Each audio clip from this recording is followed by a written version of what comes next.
Yo, Sway, on everything. I was about to jump in that cypher so cold. Oh my God! I was like, yo, I gotta just remember I'm at work right now. I thought you was gonna do it. Nah, you just be a part of it. You know, sometimes you gotta just be a spectator and watch the brilliance of it all go down. But man, I almost forgot I was at work. I was like, man, waiting. That's what we all got in it for, man. And Yes. and it's interesting watching you, Chance, how you've ascended. I remember watching you host SNL, and I was like, what the fuck is going on right now? This the same kid that was here a couple years ago. Yeah.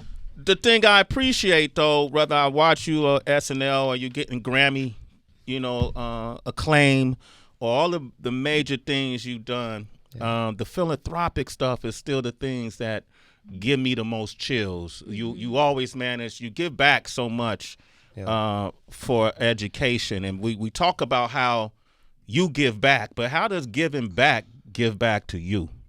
Oh man, that's the perfect question. I feel like well, for one, anybody that's just a human being, you got to definitely know that you have your limits and your priorities. So, giving back and being available for people and being accessible to people and being there for people should still, in whatever capacity, still have its limits because you're just human. Mm-hmm. But I think the biggest thing that I learned in recent history is like, you don't ever try and do it for the accolades or to be in a good position, like in your own, or just to be proud of yourself, because it doesn't always amount to that. You don't always get appreciation from it. You won't always get, you won't always feel good yourself. Like I said, you could get burnt out doing certain things. But what I learned recently is that if you do good deeds, if you do them the right way and for the right thing, people can, and they will, without you even having to say all the key words, they'll attribute it to the Father, to God. And when you do it in a genuine way, there's no block there. One of the best things that ever happened to me was when I got married. A lot of people came up because my wedding was super. It was dope. It was like a TV produced wedding, but it was real. But and there weren't a whole bunch of cameras running around. But it was like the spirit was in there. We had like a special little mini surprise concert for my wife with Kirk Franklin and Fred Hammond and Hezekiah Walker. Beautiful. And it was in the whole union. But between us, like how we talked about what we planned it for was we wanted it to be a union for God. So we wanted it to be like something that he could be proud of and something that we could, use that space to develop that. And when I was done with the wedding part and I was doing the reception part, man, so many different people of different demographics, because there's a lot of different invites at my wedding between me and my wife, were coming up to me and they'd be like, yo, man, I know this sounds weird, but today just makes me feel like there is a God. And that's a heavy thing to hear on your wedding day. You know what I'm saying? Like, it's like I'm thinking about a million other things going right, going wrong, being with my wife, all my family being there. And it's just like, when you get those interactions, it's like, this is the best thing that could come out of this, is like making somebody feel like they're covered or protected or like there's a purpose for them. And in those spaces, whether it's in my personal life or like you said, like some of the efforts we do as social works, having people see it and being able to say that, I think is the best way, is the most fulfilling part for me. That you could get from a Chance the Rapper, Heather. I love that you're sharing your perspective of it, because we had a conversation earlier this week with an artist who felt that marriage in particular, maybe in men, are not necessarily meant to be with one woman. Yeah. And what did you have to decide personally as a man before you got married? Because I believe that a man can just be with one woman. Yeah. But what did you decide personally for yourself before you got married? I think it was that I went through the same hypothesis that whoever has said that before went through. Like, I felt the same way. I was like, and especially like if you're in my position, you could convince yourself very easily that the success that you got is only meant for one path, and there's no way that it could work out this traditional old archaic way of one man, one woman getting married, all this stuff. You start thinking like, that's just not meant for me. And what I had to do was I had to go through that. I had to feel what it felt like to be, nobody's special thing, just like a once in a while type thing. I had to be on my own, just being honest, like, and straightforward, because some people know my story and some people don't. I had my daughter with my now wife. Yeah. We weren't married. We had a daughter before we got married in 2015, and before we had the baby and after a while of being together after having the baby, we spent time apart, and we, lived in separate places and did the court thing and did, like the single dad life. I lived that for a second, and obviously lived the single dude life for a long time before I had my baby.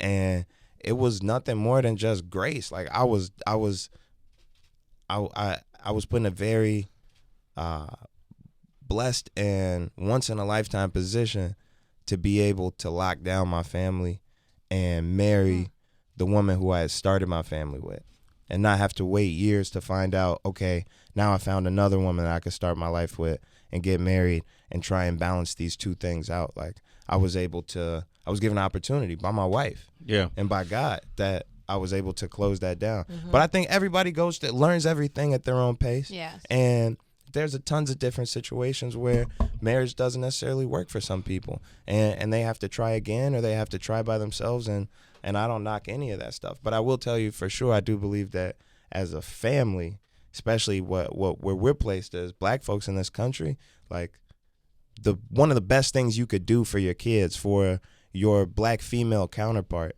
is get married and have a faithful, devoted relationship to your family. That's the best thing we could do as a people right now. Chance the Rapper. I know you talked about I think it's so amazing that you celebrate your love so openly, transparently, unapologetically, and then you're very introspective when you discuss it.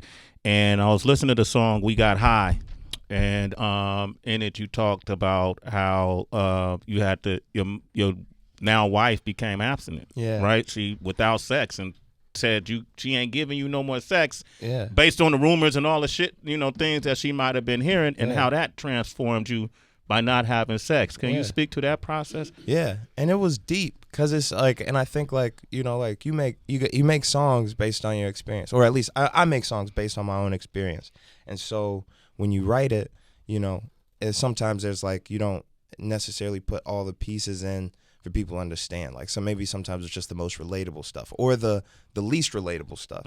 And I think on that song there's a lot of nuance. Like, one thing to be understood that is, so yeah, my wife, or at the time we weren't married, me and my girl, we had our first daughter, Kinsley, and lived together in a way that a lot of people don't refer to this as this anymore. But have you ever heard the term shacking up? Oh yeah. So for my generation, and for people that didn't grow up around, that's an old term. No, we don't say that. No. Oh, really? People live together. A lot of people live together. That's like the most serious relationship you could have in terms of my friends, is like we live together. It's not really a step after that. You know what I mean? Okay. But shacking up, for people that don't know, it means you living together, you having sex, but you're not married. And it definitely wasn't something on my mind that was like terrible. You know what I'm saying? I put out Coloring Book. I'm rapping about God. I felt like I was doing everything I needed to do. Give me about 5 to 10 years and I'll figure it out, and then we'll get married. And my wife was like, doesn't feel right. You know what I mean? But she went through it with me for a while. We were together for about a year, living in the same house. And you know what I'm saying? I needed to tighten up. I wasn't faithful or doing doing what I was supposed to be doing as a man. And she just came to me one day out of nowhere. It wasn't out of an argument. It wasn't, I see all this stuff everywhere. It was just one day she came to me. She was like, I'm going to be celibate. We're going to be together. We're going to live together. We're going to raise this girl. We're going to still go to family events, whatever you want to do. But you can't have my body in the state that we're in. Because that's the only means of intimacy that we have. And I don't even feel like that's intimate. Me being in my position, I'm like, I don't care. You know what I'm saying? Like, I'm going to keep living. I'm going to keep living how I'm living. I'm straight. And what it did to me, I won't say what it does, because I don't think this is necessarily like, I was never trying to put it out as like a trial for like what women need to try or what men need to try. But in my specific situation, it was like, at a certain point, that shit ate me alive. Like, it didn't feel right even coming home. I didn't want to I stay out till 4 a.m., turns into 6 a.m., turns into 9 a.m. turns into I'll just go back to the studio. I'll see her tomorrow. And you start to feel, and then eventually it just self-destructs. At one point, I can't even really remember who it was, but at one point it was like, hey, it could have been me. It was like, this isn't working. We need to separate. And then once you really separate, that shit not fun, yo. Reality kick in. I'll say one thing to anybody out there that got kids: if you dating the girl that you got kids with, man, do not let no courts decide shit for your family, Joe. We were just talking about this morning. Yeah. You know, try to avoid the courts. Do not let them. They do not know shit about you. Because they don't know shit about you. Yeah. They look at a piece of paper, some shit that's typed up, maybe their relationship with a lawyer that they seen a lot or maybe too many times that they don't like, and they see your two attorneys come in and they figure out something, and then that's your plan. That's what your wife and your kid. I'm sorry, not your wife. That's what your relationship. Mother, yeah. Because you got to remember, what the fuck, Oreo. I'm gonna tell. Somebody DJ call Oreo? Yeah, somebody call. Tell him I said what up, though. I will. Okay. Dude, I'm on Sway right now. Do not call me no more. All right. What's up, Oreo? Sway said, what's up? Text my dad or Taylor or something. All right, peace. Okay, cool. He guessed called me 12 times. Well, you know, he used to guest DJ up here all the time. He did. Oreo, shout out DJ Oreo. That's my boy. But damn, I promise you this nigga just called me 8 times. Do not call me no more. Tell him you married now. He can't do I'm dying. Oreo was in my wedding. Oreo, stop called a homie 12 times when he's so married. Stupid. But go ahead. So something. But yeah, just saying, all in all, like, I let everything come in between me and my girl and my daughter. I let, you know, the feeling of needing to be liberated and be who I was and get what I wanted come between it. I let arguments and pride get in between it. I let you know what I'm saying? I let the courts get in between it. And that's why I say it was only through grace. I could not explain to you a piece by piece plan on how I got back good with my wife. It just happened. You know what I'm saying? And so I think, like, the best advice that I would give to people is try and lock down your household. At some point, you're going to end up alone. Just make sure you get as many years with somebody who cares for you with you as possible before that point comes. You know what I mean? Shit, Chance the Rapper. Damn, looks like you've been on this planet 60 years. God bless you. The fuck just happened right there? Yeah, this is not your first time on this planet. We have so many conversations about spiritual maintenance. You know, we've had it with you. We've had it with your brother. And especially being in the entertainment industry, you know, we hear new level, new devil. Yeah. You know, as the blessings increase, sometimes it can feel like the burdens increase with them, the responsibility. And I thought about that, and a lot of people thought about that when we saw you tweeting earlier in the month and talking about how you felt at the time like some people wanted you to commit suicide. Some people wanted you to feel shame. Were you able to just like fully detangle your feelings from that moment to the point where you could share the lesson from it and what was going on? I think that's what that moment was when I said what I said. I think that was me coming to terms with who I am. You know what I mean? Like, in all cases, not even just for me, but just period. Like, even if you only got 100 followers, you'll find negative energy, information, whatever it is, on the internet when you log in, right? Because there is such thing as spiritual warfare. It's very present. And so there is a spirit out there that wants me to be shameful or ashamed of what I've done, of what I have to say. And I had to, like, really, really look at it in the eye and be like, oh, this is what it is. Like, I don't feel bad. I don't feel paranoid. I feel completely understanding and also focused on what it is at hand. And I just had to recognize it for what it was. And when I felt like a great sense of just, I don't know, relief when I was able to call it what it is. And I think there's a lot of people that deal with that stuff differently, though. You know what I mean? Right. Everybody, like, I have a strong, you know what I'm saying? And not to say that anything that I believe, it negates the fact that some people have actual sicknesses or deal with, like, mental health issues that can't be overcame by that. But I have a very strong connection to it. So I understand my own well-being. I can't self-destruct at any point. It wouldn't be good for me. But other people that deal with it and see it in the same capacity or higher or lower capacities deal with it all differently. And so I feel like it was a good moment to call it out and let people know what sometimes they're a part of. That's why I said some people. Right. You know what I mean? Because in our culture, you know what I'm saying, like, a joke gets rolling. That's what we do on Twitter is we comment on stuff. We get new information and we comment on it. We add our 2 cents, and we don't necessarily expect whoever's affected by it to read it or to feel bad about it. But we all join in. And it's like, you have to understand exactly where you fall into play in that scheme. Right. You have to understand what you're doing by jumping in on the meme. I think we're all guilty of it. We just have to be able to humanize the people on the other side. I said something the other day that I guess blew a lot of people's mind, but I didn't know it was that crazy. You know, there's a lot of different artists and entertainers and influencers and people that are out there that we see every day, and we get their life or their narrative of their life through what they tell us. But everything else that's going on, you don't know every time somebody passes away in my family. Right. You don't know every time I'm having relationship issues or having, you know what I'm saying? Like, it's dependent on when I tell you and how I tell you and how many people spread that message. So a lot of us go through things that we don't ever tell anybody about. But then at the same time, there's a parallel narrative of our business or our job that you know what I'm saying? Like, when things happen, we all attribute it to one side, to the things that we could see. Right. Yeah. And so I think what felt good about that moment was that I got to be like, I see what's happening. You know what I mean? Just like right now, we have the power of, like, understanding the counterintelligence program and how the government in the 60s really worked to, like, destabilize and ruin the movement for African Americans. And we get to see actual documentation, letters and phone calls that were recorded where they're calling Martin Luther King and telling him verbally, you should kill yourself. We know about your affairs. We know about your blah, blah, blah. You should be ashamed. You're not a real, you know, whatever. We're going to expose you. You should kill yourself. And understanding that at this point in that capacity, like, that's the actual movement. You know what I'm saying? Like, now we have every avenue in the world to get to people.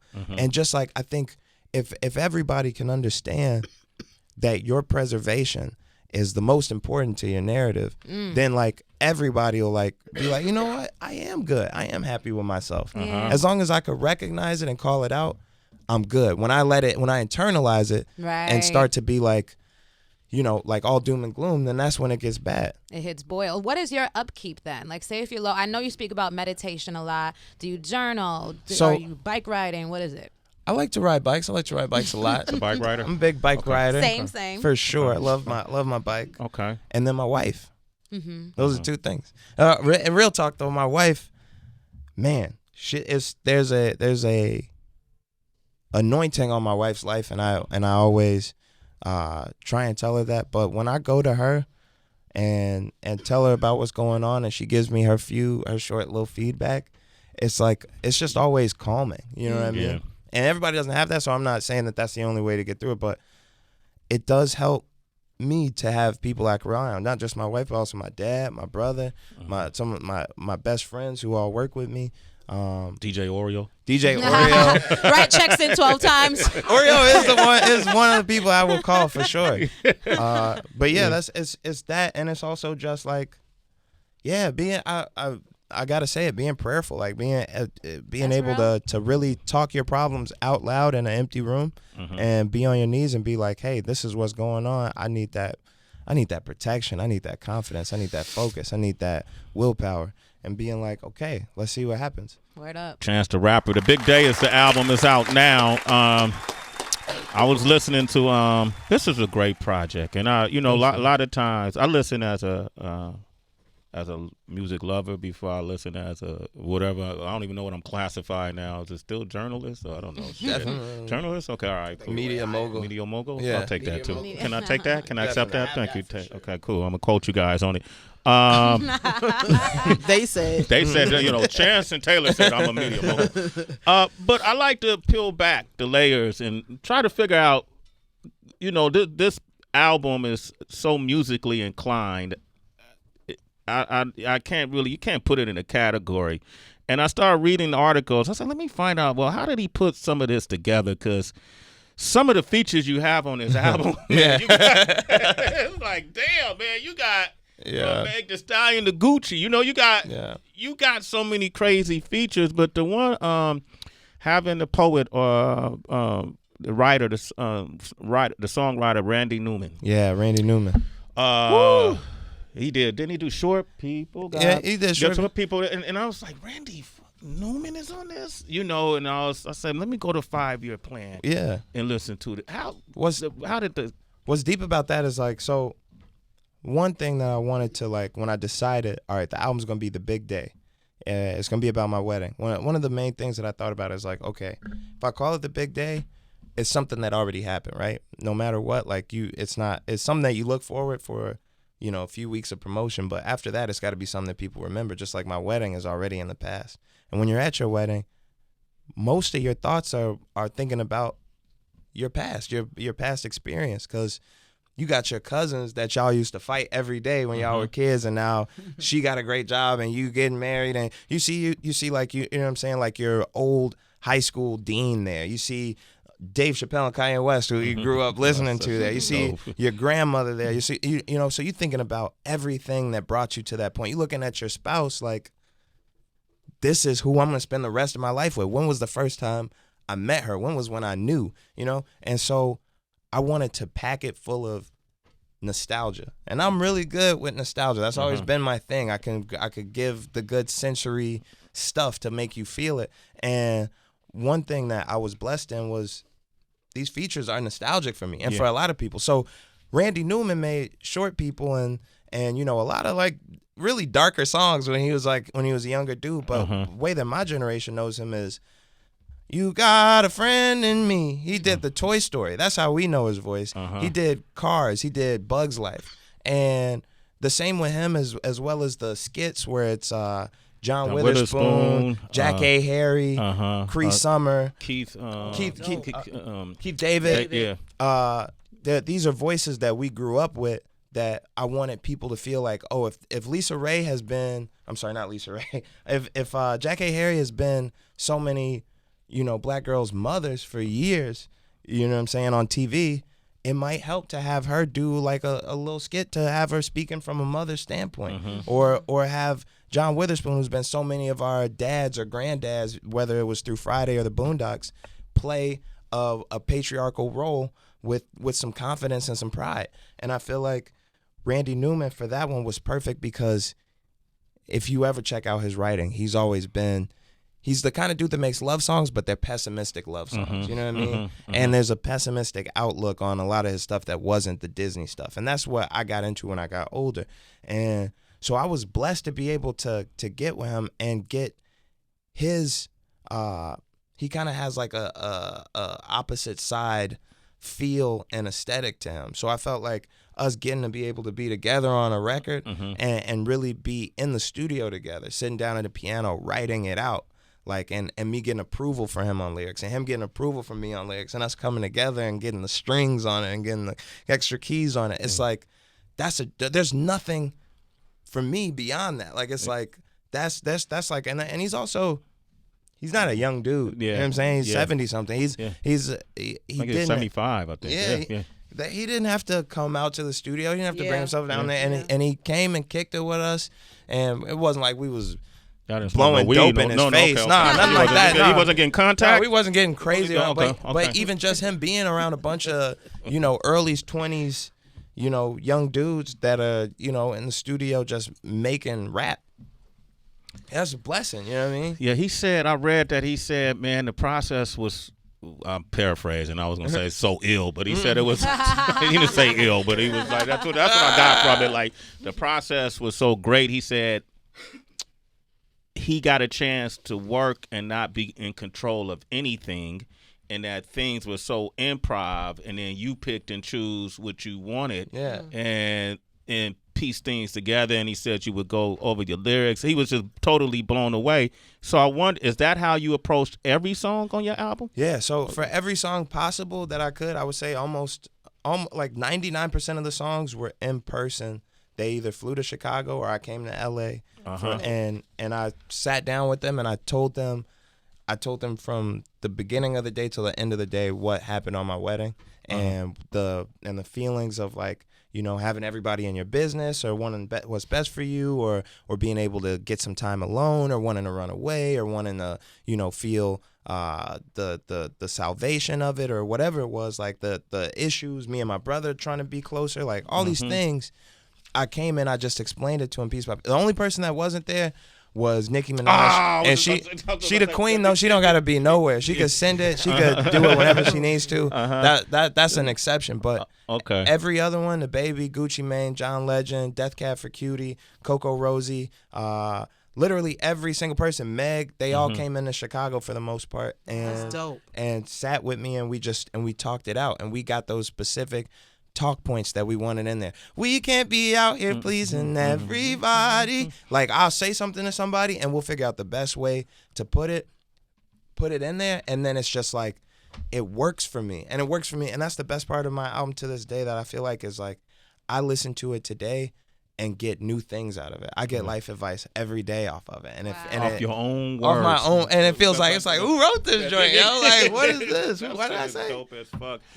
Coco Rosie, she's on the Rule track. Yeah, so Coco Rosie is two sisters, and I want my brother to talk about it a little bit too, but just a little bit about Coco Rosie. When I was in high school, I listened to some weird stuff, man, and I think that's why I've got the connection with so many other people, is because you would be surprised how many, like, a black girl put me on the Death Cab for Cutie. Okay. Like, a white rock band was introduced to me by a lot of the music that I listened to that was alternative was introduced to me by black girls at my school. And I was just walking around on 79th with my headphones in, listening to Coco Rosie and Joanna Newsom and all this weird stuff.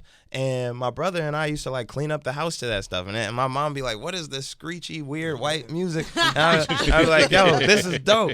But it was amazing getting to get that track together, and then the serendipity of me and my brother's collab record on my album being that one I felt it was perfect. But Tay, talk about the track a little bit. I thought the track was dope. I think I've been up here. There's nobody that understands, I think, our relationship more than the people in this room. And I think that, you know, we've had some tracks and, you know, a couple different things that we've done the work prior to, you know, me being on Chance's project. But I think that it's like a clear understanding that, you know, my brother has always told me, if you really want to do music, you got to do it because you want to do it, and not for any other intentions. And I think that through, you know, that journey and through the struggles of trying to figure out, you know, what and exactly who I wanted to be at a certain point in time, musically, watching Chance and the music and the things that he's done, just not in music, but outside of music, has also laid a blueprint for me to, I feel like, and not just me, I feel like a lot of other people, you know what I'm saying? I know I'm gassing you up because I'm your brother, but at the same time, I think like it's a real perspective and something that I got to see.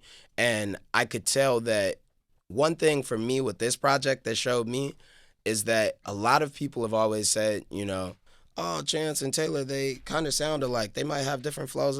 I think that song was a clarification of just how different and exactly the things that make us alike. And I think that it was a great narrative to explain our relationship and everything that, you know, in both of our careers, we've kind of gone through. And then also for your fans, give, you know, the story and the background narrative to why we are the people that we are. Because, you know, in Hollywood, and people pop up all the time and they're trying to sell something. And I think that since day one, since he came in here, before I was even on this show, Sway, you've always known how genuine Chance is. And that is something that I think was very, very, very much shown in that song for him and for me. And I think it was a great gift for your fans and listeners. I love y'all relationship, and I never told you this. Like, that's amazing. You know, because with Taylor and I communicate a lot. Like, I've been a part of some big life moments. You know, I'm sure. Yes. And you guys, I have an older brother who's a couple years older than me. And so I got a natural affinity to you because you're the little brother, and I'd be curious how the dynamic works, you know. And you know, I never push how much music y'all do or do not do, but I feel your influence on Taylor in terms of as people, not necessarily as an artist, you know. And when you first announced your engagement that you were having a child, you know, I remember when he was having a child. and he called me one day. Yeah. And he wanted to make the announcement on this show. Sway, the only right? place. And all I thought about was, I think that's so damn cool. The circumstances are different, but my big brother still influenced me to do right. You know what I mean? Make me cry, Joe. Yeah. And I feel like you influence him, give him, direction on how to do right. Yeah. It's also vice versa, too. Yeah. That's the reason why my brother's in the room with me right now, is because, you know what I mean? Like, there's different phases and eras of your life, and there's times when you really need to know who rocks with you and who's got your back. And by far, the person I trust the most in the world over anything is my brother. And what's crazy is I feel like even just my wedding, not to put all the emphasis on my wedding, but that was a big catalyst in the change in our relationship. Like, we definitely always had each other back. We fought together. We've done, we just been together our whole lives. Yeah. But if it's cool if I tell a story, when we was on our bachelor trip, me and Taylor about to get into it, about to fight or whatever, and my dad about what? About something so stupid. We can't even talk about it. But it was literally so stupid. Your dad is like, please don't bring this. So it was so tiny though, and so like out of our. It doesn't have shit to do with our family. It doesn't have shit to do with anything that's important to us. But it was what my dad said, because my dad came with. I didn't do a real cool bachelor. I did a great bachelor party, but I didn't do a traditional bachelor party. What we did was we went out to California, to like south of LA, and we went fishing and we did some other stuff. But it was like my dad, my brother, Reese, Oreo, Justin, and Peter. And we all went out and had like a little trip. But this was like the first day we almost got into it, and not even the first day. We was on a boat. We was on a bus on the way there. But my dad pulled us to the side and he was like, "Man, I've taught you guys a lot of lessons. I feel like you guys got a lot of it down pat. You guys understand a lot of things. I'm proud of what you do in your family. Proud of your business. Blah blah blah. But like, man, you guys still don't get that you guys are all you guys have through it all. One day it's not going to be a mom or a dad or none of these niggas that's your friends or your business partners or any of that shit. All that shit is going to fade away, and the only person you're going to really be able to look to is your brother. And do you want to fuck up that relationship at this point? Do you want to care about these small things that you guys keep fighting over at this point? And so now, me and my brother will never fight. Never. You know what I mean? Yeah. And I think like we had to have that conversation in order for us to have the relationship. We had to have that relationship in order to make that song. Wow, I gotta play this song after that, man. They reference you as Joe Jackson putting together the band. Called you Joe Jackson, right? Is that kid? That's true? Yeah. I'll say yes. Yeah, he was Joe Jackson. Yeah, made do that dance in the living room. Well, let's do it, man. We'll come back, man. Chance the Rapper is here. He brought his brother Taylor Bennett. 888-742-3345. Let's play Rule.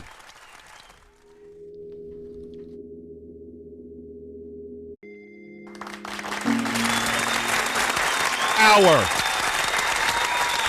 Yes. The debut album, Chance the Rapper. This is power, energy manifested through song. The big day. You still independent? Yes, sir. Yep. No, DB, never mind. Has it gotten any easier? No, it's gotten much harder. But that's the beauty of it. Like when you're working on something that's important, when you're working on something that's hard, you're gonna have to work hard. And I think what's good is that it's too late. It's too late to stop me now. So if you was gonna do that shit, you should have did it before the Grammys. You damn near should have did it before Acid Rap. You should have did that shit when I was in high school. Damn. But man, it's. I would say for myself, yes, it's harder because I'm supposed to be a beacon of independence, and so there's gonna be stories that come out, and there's gonna be be conversation that like says, well, really, should you be independent? Like, you're gonna need this, you're gonna need that, you're gonna need this kind of person. My number one advice to anybody out there, if you still have your independence and you already making music, you go into the studio, you or even recording at your house, don't sign a record deal. Don't sign a distribution deal. Don't sign a publishing deal. Don't sign a management deal. Do your thing, yo. Hire who you need to hire and run your business. Your business is that you are selling your product, and you're not the product. You know what I'm saying? And if you get confused into thinking that, that's when you start to let too many people and outside influences manage what you got going on. You make the product. So you make the merch, you make the show happen, you make the music, you make the appearances, and you do your work, and you put the people that you need in place to definitely to help you carry that weight. Yep, and But execute. yeah, but don't put yourself in a position where you owe somebody. Don't sign up for a job where you have like a certain quota that you have to meet with your songwriting or with your album or your album sales or a clock that you have to work on. This is the perfect time. You could literally go on a website. There's a ton of them, and I'm not trying to pub anybody. I'll say as many as I can. Ditto, TuneCore, DistroKid, all those different things. I think United Masters does the same thing. And you sign up, you pay your little $10 a year or something, and your music is now it's on SoundCloud, Tidal, Spotify, Apple Music, iTunes. What we all fight for as artists in the beginning is visibility. We want people to see our stuff. We don't even really care about the rating. We don't care about getting critics. We just want people to hear it because a lot of people haven't heard your stuff. Even me now in this position I'm in, everybody ain't heard Acid Rap. Everybody ain't heard Color and Book or The Big Day. I'm here right now because I want more people to experience what I worked on. And that's what you're working on as in the beginning. So sometimes we get caught up as artists in terms of like exactly how much of it we want or trying to put all the pieces in place at the same time. Just worry about your audience, the fans that you got, and getting a few more, making it so that your video could be as many places as possible, so that your video can get done, so that your music could get done, and then move from there. And I would say it'll be a lot easier. I'll say this for sure. It'll be a lot easier for everybody else to do it than it is for me to do it. And it shouldn't be gauged off of my success at all. It should be gauged off of how much control you want and how willing you are to work on it. I'm sure folks have offered you all kind of crazy packages to partner up with them. Without necessarily naming who it was, but like to the tune of what kind of money were you being offered that you said, I choose my independence over this deal? Yeesh. Man. Well, my wife is gonna get mad because she still is like, let's set ourselves up. But but you got to think about it in the long game. Yeah. Like you definitely, most of these deals, you got to understand before I say any numbers. Okay. These deals are 360 deals, right? So it's and a lot of times it's 85-15, where you are getting a small percentage of the music money that you make. You're getting a small percentage of the merchandise that you make. You're getting a small percentage of your tour sales. You're getting a small percentage of your brand placement or ambassadorships or whatever money you get from that, from licensing. You're getting a small percentage of the actual money that you made off of your product. So when they give out a large number, like, $58 million, $60 to $70 million, it's like, for one, you're going to be taking all of a lot of money out of the things that make this ship run. That is going to gross more money than that in a few years, as long as it's being run properly. But then two, I'm in a position where like it matters, like all the narrative matters. So you signing me for $58 million is taking all the wind out of the independent conversation anyway. So you're not even just buying me, you're buying the confidence that anybody else had in taking this route. And so it at a certain point, those deals probably stop coming in. I'd say as recent as probably like two or 3 months out of the album.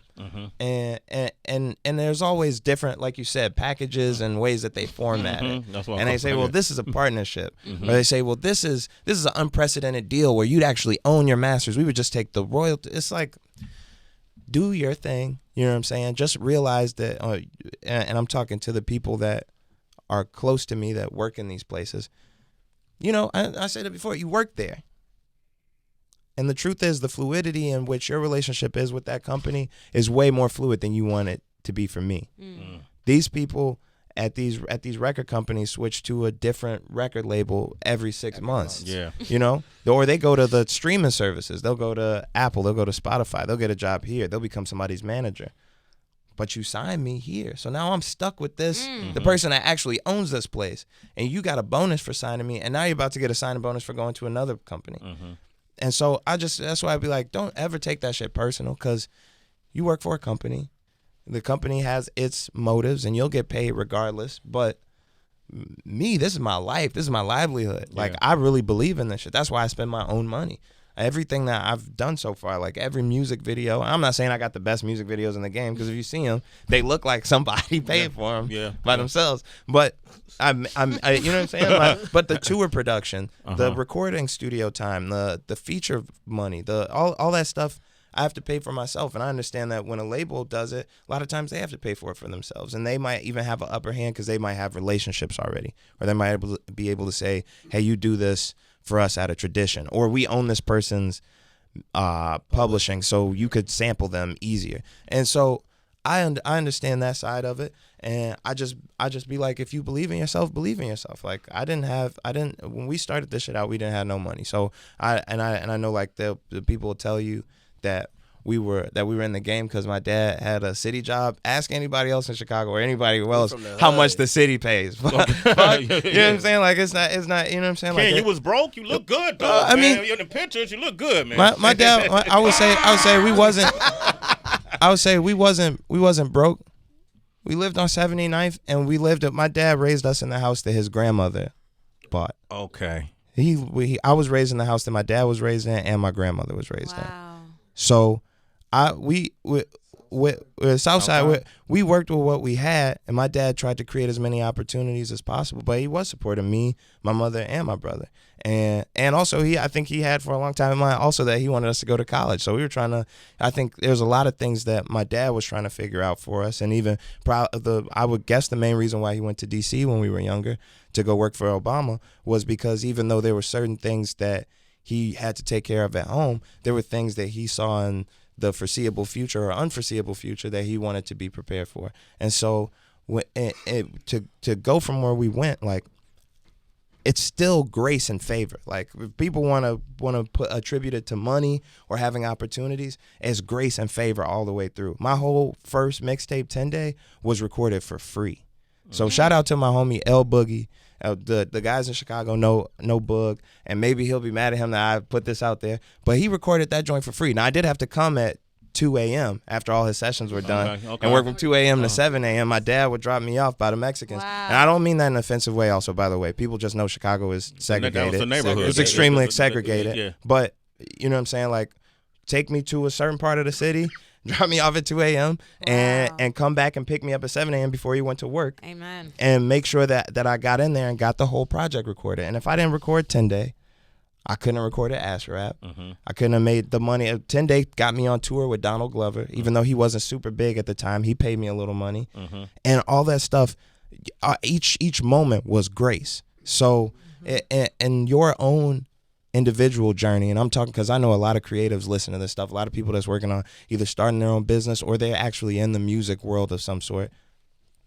You gotta invest in yourself, and I'm steady dropping stuff. You gotta invest in yourself, and you gotta also understand you're not always fully in control. And so you need to work off of grace, your own grace, God's grace, and hopefully he'll work on other people's hearts and things will get done.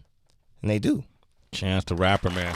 I'll be remiss, man. There's so many people on the phone right now. I got to go through these phone calls if you don't mind. Yeah, I want to talk to some people. All right, cool. And then also, man, the big day, the tour is, what can you tell me about the tour? Man, it's gonna be amazing. It's been a while since I got to see a lot of these faces, so I'm so excited to, finally go out. Like, some people know that, some people don't. I put on the best show in music. Okay. Real talk. That's fair. And I put my everything into it every time I get on stage, and it's been my main source of, like, connecting with fans, of income, of relaying the actual message behind the music. Because sometimes it can get lost in translation on the songs. And also because the kind of artist that I am, I work on my music to the last minute. So when it comes out to you and people fall in love with it, that's where it was. But they don't know that I'm working on show mixes every day. Wow. Like, way past that. So we're getting the song to exactly where we want to get the the live vocalist, get the live bass, get the moog, get the horns, get the everything going, And then when it comes on stage, it just comes to life, and it gets said in a way that it's never been said before. So I'm extremely excited to go on tour because that's where I do my best work. It's my favorite, more so than recording the music. Okay. More so than writing the music, more so than hearing the music play. My favorite part of this whole job is getting on stage and saying it. Yeah. Like saying it the way that I wrote it, but like with a little bit more on my mind about what it means, you know, saying it, but having to look somebody in the eyes while you say it. You know what I mean? Like that's what it is. And my fans have been, you know, like I'm different. I don't have like a name for my fan base. Like I don't have an army or a navy. We should try to come up with one. Chance the Rapper, the Chance. I actually do have a group I have a group of fans that I'm super close with that I actually talk to every day on like DMs and stuff. Yeah. That they just created their own group. What they chat call that? They call themselves the G-Force. The G-Force. I don't think the G stands for anything. G-Force is a movie about some gerbils that were like the gerbils were like. Yeah. I don't think it has any relationship. They just call themselves the G-Force. So shout out to the G-Force. Shout out to the G-Force. Now, yo, you going on tour too, Taylor? Yeah, man. I'm gonna be on tour for the first time with my big brother on a big day tour. I'm super excited. I'm super excited, man. You know what I'm saying? I've never been on like, you know, a tour with a major artist before, period. So, you know, everything that we've done, just like Chance says, you know, it's all independent. So, you know, we've done, like, me specifically, a lot of funding of, like, buses and routing and all these different kinds of things. And now I think, first of all, for where he's at in his life, like everything that he said and where I am in my life, I think the best thing that we could have is this tour. And I'm very excited, not just for, you know, the exposure and the things that we get from it, but also the things that we gain from it as people. You know what I'm saying? I'm excited to be on the road with him touring, making sure that, you know what I'm saying, everything that he got, you know what I'm saying, is everything that it can be as well. You know what I'm saying? I think that, like Chance said, that's the kind of support you get when you're with your family. Yeah. So, you know, more of it even being, you know, my first big tour, you know, I know it's Chance the Rapper. I know he's up huge. up he's there. Above A-list now. Above A-list, yes. I'm already knowing, but I think for me, it means a lot to me because I get to be on the road with him and I get to see what the biggest and the best independent artist in the world, how he runs his shows. Right. You know what I'm saying? So, thanks, Dave. Yes. When does it kick off? Do you have a date yet? September 14th. Okay. Sorry. I'm supposed to be promoting it. We're talking so conversational. The Big Day Tour starts September 14th in San Francisco. Go get your tickets at chanceraps.com. Yeah, we going to the Bay. We going to the Bay, baby. You know what I'm saying? Sway's going to miss one day at work for the first time ever to come out there and be there with us live. I'm kicking that off with y'all, man. Yes, sir. Hey, guys, no fighting on tour, okay? We'll never fight again. We might be beating somebody else, but we won't be fighting each other. All right, cool. I'm gonna play a song in a second, but and I know we working on time, but Elliot is on the line from Chicago. Elliot, what do you say? What up, Elliot? Hey, Elliot. Yo. Hey, good day, good people. Appreciate the call. Yo, thank you, man. Thank you for calling. Yeah, man. So listen, I grew up in Chatham as well. Oh, yeah. And like what Sway and them just said, for you to be an above A-list celebrity and still be in the city, like I've run into your dad a lot, Ken Bennett, who's an awesome guy. Yeah. You know, everybody has a Chance story. I mean, like, you know, you hear about how you're the board member for the DuSable Museum. Yeah. Was this something uniquely that just kind of, because it's not really a popular thing for Chicago rappers to stay once they get on a platform that's large. Yeah. What was it within you that made that decision to just kind of stay kind of street level with the South Side of Chicago? Yeah, man. I first of all, I appreciate you, and it's dope to get a call from West Chatham and while we in New York. But yeah, I think it was a bunch of different things. So one, you know what I'm saying? I think all in all, God brought me back. So I lived in LA for a second. I moved out there. I got me a little rapper mansion with the pool and the basketball court and stuff. And it wasn't right for me. It wasn't the right scene. It wasn't good for me productively or spirit-wise, and just how I was living out there. It wasn't me. I was a Xanax zombie out there. I was just like not living right overall in a bunch of ways. And so I think in one way, I just got a calling to come back. But then staying there, I got to attribute that to my wife. You know what I'm saying? Like us reuniting and stuff. And then also, I think above all, like my family. So a few people know, and I brag about it all the time. My dad put a black man in the White House. But also my grandmother put the first black mayor in Chicago in office. Wow. My great-grandmother organized and marched with Dr. King. So throughout history, my lineage, I come from people that worked hand in hand with the people in Chicago to affect change that they wanted to see happen, and they were always successful. So I want to get to that level of success. I probably won't reach that level, but I want to be able to be there. You know what I'm saying? And that is the best part. Like, when I was growing up, like, I loved Kanye West, and this is no knock to Kanye, because Kanye had to do what he had to do for him and his family. But you know what I'm saying? Like, I wanted to see Kanye and Lupe and Twista, you know, walking around down the street like that. I always used to, I still think to this day, I always wonder, like, I wonder if when I was a baby, I was ever on an elevator with Kanye West. You know what I'm saying? Like, I wonder if I was ever at Water Tower and Kanye West was like, get these kids out of my way. Like, you know what I'm saying? Like, I wonder, like, if I ever run into people like that. And so, like, I think that's something that I take pride in, and I love being able to walk around and witness real love in the city and be able to be there for people, and social works with all the stuff that they're doing for the homeless population, for the kids, for Kids of the Kingdom, the vacation Bible school that we run, all the things that they do in the city, just being able to come through and feed off that energy keeps me going. Wow.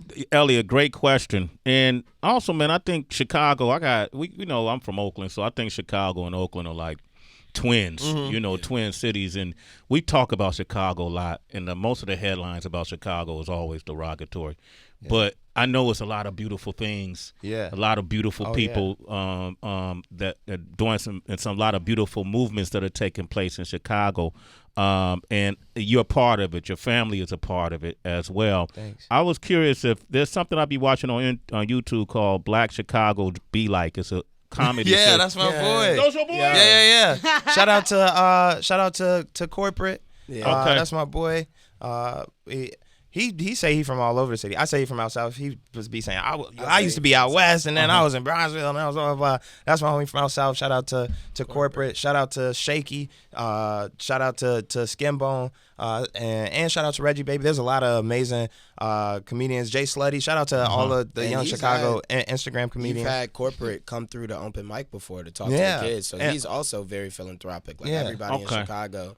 I love their series on YouTube because it's just creatives doing some funny work, you know, but just putting a whole nother spin on Chicago. Yeah. Yeah, and that's funny that comes from your clique, your crew. Tell them I said what up. I want to thank you for coming in today, man. Thank you, man. Absolutely, bro. We miss you here. Yo, Yes, I'm going to be here a lot more often. Okay. Just know, I know a lot of people know this, or a lot of people don't know this, but, you know, I brought my dad and my brother in on my management team. They've been helping me get certain things in order. So we're going to be in New York a lot more. I'm going to definitely stop by, give you some more freestyles. Okay. And but I appreciate you. Like, man, you got to understand, like, and this isn't to age you or date you at all, but you are like a father figure to a lot of people, dude. You know what I'm saying? Yeah. And I just got to say this. We've never seen dancing like this before. Bring stuff to your back. Yo, all the stuff since day one, you've been a figure in my life that made hip hop seem official, man. Yes. I remember watching the All Eyes on 50 and All Eyes on Kanye and all these different things when I was a kid and being like, man, this is the official. Like, you know, there's a lot of people that run the content, run the narrative of our culture, and they're not necessarily of the culture. And the way that you did it always made it feel official. So I just want to say I appreciate you for bringing me back here when I first dropped Ass Rap, and nobody wanted to deal with me because I was rapping about doing a weird ass drug. But you brought me in and you accepted me, and then even beyond that, you've accepted my family. You met my whole family, and so I just appreciate you being a real one, man. Man, I appreciate you, man. Thank you, brother. I appreciate that, man. Absolutely. I feel the same way about you. And I'll take that father figure. You know, I got a 21-year-old daughter. Yeah. So for a lot of people, for a lot of people, I'll take that, and you don't go into it with that intent necessarily, but I embrace that and receive that. And we always talk about, Heather and I and Tracy, how because of the narrative in hip hop could be so fueled by small thinking. You know, and the small thinking becomes the big headline constantly over and over, and then we get distracted and we fall off course. We want people to walk in this room and feel this energy. Yeah. The energy is coming from an official place. Straight up. We're servants to this. Yeah, man. This is service, man. I'm proud to be a part of it. And when I see people like you and you guys taking it to the next level, I know we in a good place, man. Thank you. All right. Chance the Rapper, man. The big day. Look out for the tour September 14th. It's coming to the Bay. Look out for the we didn't get a chance to talk about the Shawn Mendes Ballin' Flossing, yeah. Video directed by Hype. Yeah, we giving out exclusive. Yeah, Hype Williams video on the way. That's going to be coming cool. Tell Shawn Mendes when you perform that, man. I love to see y'all perform. That dude's a global superstar. Oh, man. Yes, he is. He's one of a kind, yo. He's amazing. But I want to end the interview with the big day. But anything you want to say to folks, go for it, bro. Yeah, man. I just want to make sure everybody knows the big day is available right now everywhere. If you don't got money to buy it, it's free on SoundCloud still. and I want you to listen to it and find your own meaning in it. You know what I'm saying? Like it's a unashamed witness to love, and it's done in a way that spans several different genres and all the type of music that you would listen to on your wedding day. So even if it's not that big day, I think every day is a big day, and you should make sure that you get that right now, today, everywhere. That's it, Chance the Rapper. Taylor, you want to say something in closing? Yeah, I was just going to say, make sure y'all get them tickets for the Big Day Tour. Come see your boy, too. Yeah, my brother. ChanceRaps.com, man. ChanceRaps.com. You know what I'm saying? Go grab them tickets. The New York show, the first Chicago show already sold out, so make sure y'all grab those second joints right now. Yeah. Yes, sir. There it is. And then also, we want to thank ASAP Ferg for coming by today. Floor Seats. His new Too EP much is out fun. now. That cypher is one of the illest. That might be the illest cypher we ever done. Yeah, Facts. man. You wait till you see that one, okay? Shout out to ASAP Ferg. That's one of my, I got to say it, man. I only got very few real friends in the industry. I could count them on one hand. Young Thug, Quavo, Jeremiah. ASAP Ferg has been one of my real friends since 2012. Wow. So I've been on that dude. I've been around all his people, his family. Like he's and what he did for Rocky is unprecedented in friendships. So I salute him for that. And